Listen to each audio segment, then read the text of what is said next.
ਮੇਰੇ ਪਾਕਿਸਤਾਨੀਓ, ਅੱਜ ਸਾਡੇ ਮੁਲਕ ਦੇ ਵਿੱਚ ਦੋ ਦਿਹਾੜੇ ਮਨਾਏ ਜਾ ਰਹੇ ਨੇ। ਪਹਿਲੇ ਨੰਬਰ ਤਾਂ ਕ੍ਰਿਸਚਨ ਬਿਰਾਦਰੀ ਦੀ ਅੱਜ ਈਦ ਹੈ, ਉਹਨਾਂ ਦੀ ਕ੍ਰਿਸਮਿਸ ਹੈ।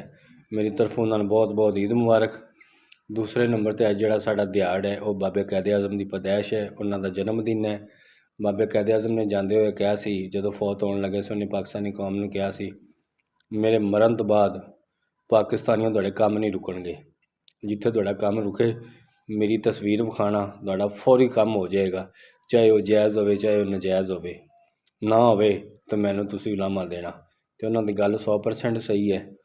ਅੱਜ ਵੀ ਜਿੱਥੇ ਕੰਮ ਨਹੀਂ ਨਾ ਹੋ ਰਿਹਾ ਹੁੰਦਾ ਉੱਥੇ ਉਹਨਾਂ ਦੀ ਤਸਵੀਰ ਵਿਖਾਵੀ ਦੀ ਹੈ, ਫੌਰਨ ਕੰਮ ਹੋ ਜਾਂਦਾ, ਕੰਮ ਰੁਕਦਾ ਹੀ ਨਹੀਂ ਹੈ।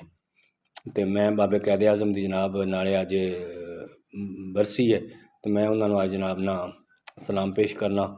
ਅਤੇ ਬਾਬਾ ਜੀ ਤੁਹਾਡੀ ਬਹੁਤ ਮਿਹਰਬਾਨੀ, ਬਹੁਤ ਸ਼ੁਕਰੀਆ ਜਿਹੜੇ ਸਾਡੇ ਤੁਸੀਂ ਜਾਇਜ਼ ਨਜਾਇਜ਼ ਕੰਮ ਕਰਵਾਉਂਦੇ ਹੋ, ਬਹੁਤ ਸ਼ੁਕਰੀਆ।